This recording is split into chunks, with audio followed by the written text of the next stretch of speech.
In America, there are people who stalk people, like my experience yesterday in Walmart.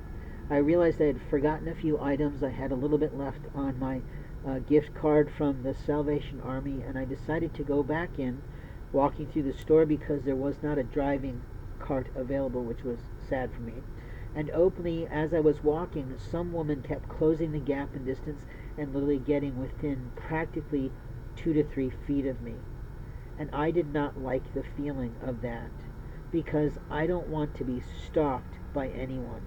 And I want my purchases, like everyone else does, to be private.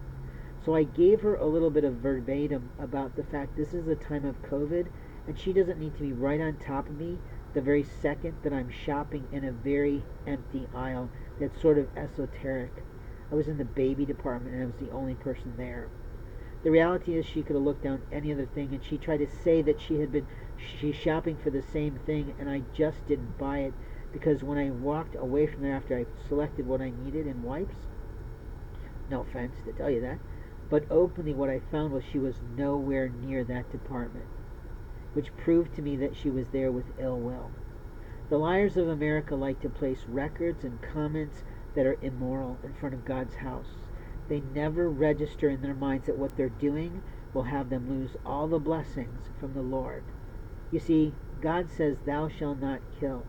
God says, "Thou shalt not covet." And coveting is about coveting someone's ideas from the Lord. Coveting is about coveting someone's property or a hoard. And coveting is not something allowed. We often talk about coveting with regard to someone else's betrothed, but here's the deal. A lot of people today don't pick what is real. So if you can't look at your spouse and go, "I'm proud to be that one's significant other because of how he behaves in all the areas of life balance," then I'm sorry for you. It means you chose poorly. You chose someone that you have difficulties with, you chose someone you have challenges with, or you chose someone that you just get by with. Getting by is not what the Lord wanted for you. Finding the love of your life was what God expected for you. Look at the people who found, more or less, God and the love of their lives. Look at Joel Osteen.